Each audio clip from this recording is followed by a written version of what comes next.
अच्छे लोग दुखी क्यों रहते हैं? मित्रों, इस बात में कोई संदेह नहीं है कि अच्छे लोग ज़्यादातर दुखी रहते हैं और पापी पाखंडी मौज उड़ाते हैं। परंतु इसके दो कारण हैं। आज मैं आपको उन दोनों कारणों के बारे में विस्तार से बताने का प्रयास करूंगा।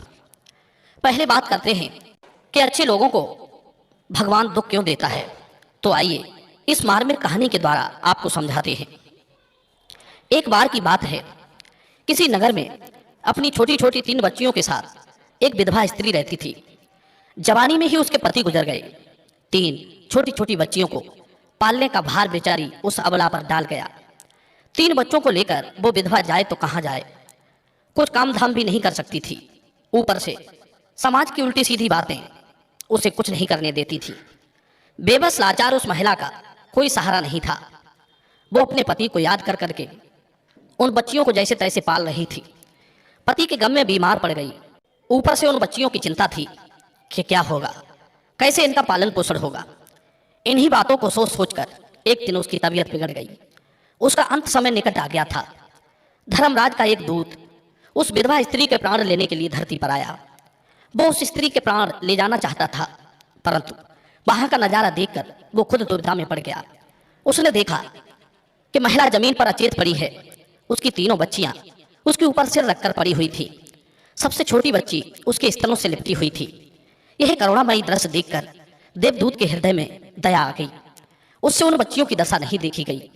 एक बच्ची रो रो कर अपनी माँ को जगा रही थी, दूसरी रोते रोते माँ के ऊपर ही सर रखकर सो गई थी। देवदूत ने सोचा, इन बच्चियों का पिता पहले ही मर चुका है। अब यदि मैं इस स्त्री के प्राण लेकर गया तो ये बच्चियां किसके सहारे रहेंगी? कौन इन्हें संभालेगा? कौन इनका पालन पोषण करेगा? यही सब बातें सोचकर वो देवदूत उस स्त्री के प्राण लिए बिना ही लौट गया। धर्मराज ने पूछा कि तुम खाली हाथ क्यों आ गए? तुम तो उस विधवा स्त्री के प्राण लेने गए थे। तब देवदूत कहता है, हे स्वामी, मेरी गलती को क्षमा करना।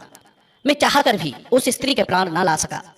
मेरी जगह यदि आप होते तो शायद आप भी खाली हाथ ही लौट कर आते। मैं उस महिला की अबोध बच्चियों का दुख नहीं देख पाया। जब मैं उसके प्राण लेने गया तो मैंने देखा कि उसकी 3 छोटी छोटी बच्चियां उसके ऊपर पड़ी बिलख रही थी। उन्हें कोई वहां देखने वाला भी नहीं था। यदि ऐसे में मैं उस महिला को ले आता तो उन बच्चियों को कौन देखता, कौन उन्हें पालता पोसता? पृथ्वी लोक के मनुष्य तो इतने स्वार्थी हो गए हैं कि बिना मतलब के कोई किसी का सहारा भी नहीं बनता। यदि कोई किसी की मदद कर भी देता है तो वो बदले की उम्मीद करता है, या फिर उसे अपने एहसान के नीचे जीवन भर दबा कर रखना चाहता है। देवदूत बोला, हे स्वामी, मैं चाहता हूं कि उस महिला को थोड़ा जीवन और दे दिया जाए ताकि वो अपनी बच्चियों को पाल पोस कर बड़ा कर सके। देवदूत की बात सुनकर धर्मराज ने उसे डांटते हुए कहा, रे मूर्ख पार्षद, ईश्वर की बनाई हुई सृष्टि में ना कोई एक क्षण घटा सकता है और ना कोई बढ़ा सकता है। उनकी मर्जी के बिना ना तुम किसी को जीवन दे सकते हो, ना समय से पहले मार सकते हो। ईश्वर जो करता है सबके साथ अच्छा ही करता है। तुम कौन होते हो विधाता के लेख को बदलने वाले? तुमने उस महिला को ना लाकर ईश्वर के नियमों का उल्लंघन किया है। तुमने बहुत बड़ा अपराध कर दिया है, इसलिए तुम्हें इसका परिणाम भोगना ही पड़ेगा।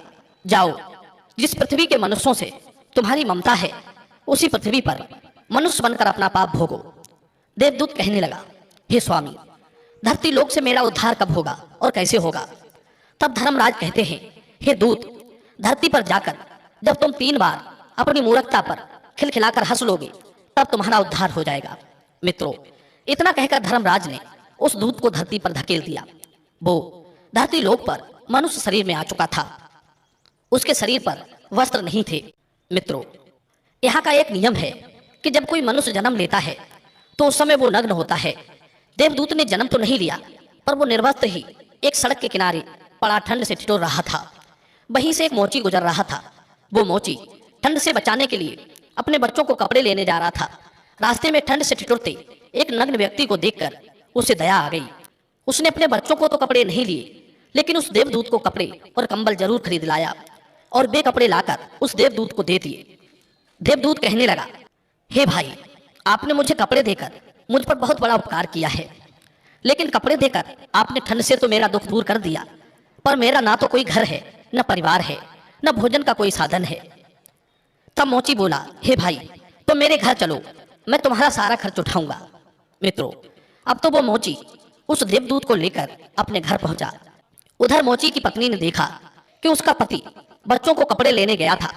कपड़े अपड़े तो कुछ लाया नहीं, उल्टा एक आदमी को घर बुला लाया है। पत्नी अपने पति से झगड़ने लगी, उसे भला बुरा कहने लगी। यह देखकर वो देवदूत बहुत जोर जोर से हंस पड़ा।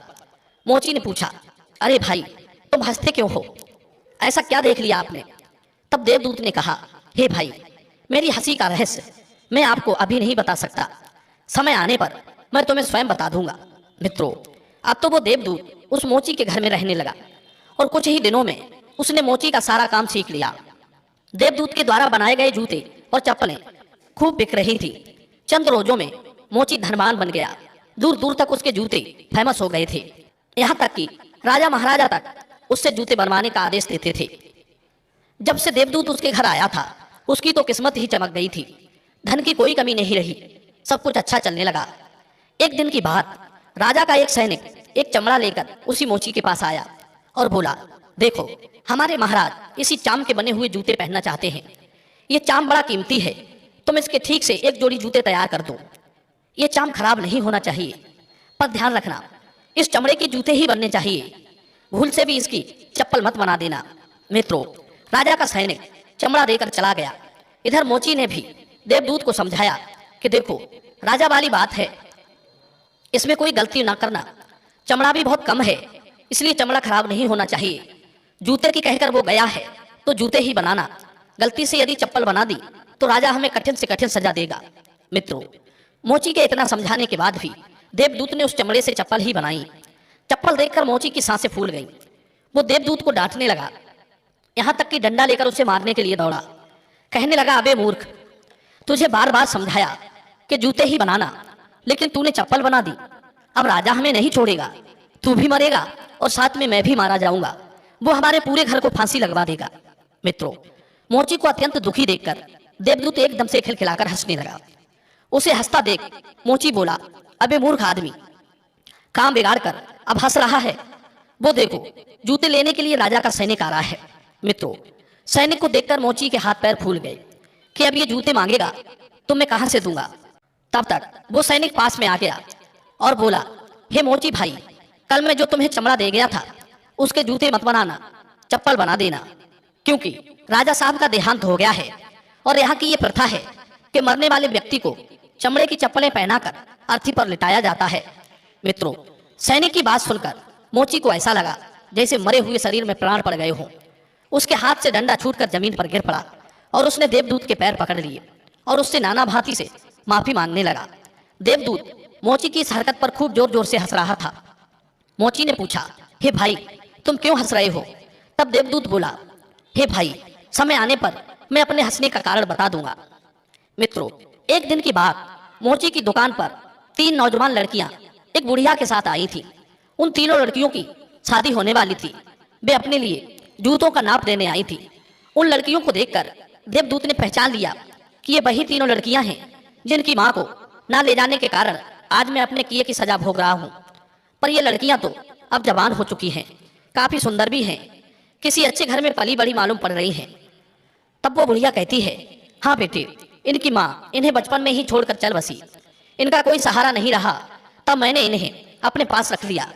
मेरे पास करोड़ों की दौलत है, पर दुर्भाग्य से मेरा भी कोई नहीं है, तो मैंने इन्हें रख लिया, इन्हें पढ़ाया लिखाया, इनकी परवरिश की। आज बहुत ही ऊंचे घराने में मैं इनका विवाह करने जा रही हूँ। लड़कियों का भाग्य देखकर देवदूत सोचने लगा, परमात्मा जो करता है अच्छा ही करता है। यदि उस समय इनकी मां नहीं मरती तो ये तीनों भयानक गरीबी, भूखमरी और दरिद्रता में पड़ी रहती। इनकी मां के मरने के कारण आज ये तीनों लड़कियां बहुत बड़े घरों की बहुएं बनने जा रही हैं और इस बुढ़िया की करोड़ों की संपत्ति की मालिक भी बन चुकी है। यह बात सोचकर देवदूत पहले की अपनी मूर्खता को याद करके जोर जोर से हंसने लगा। वो 3 बार हंस चुका था।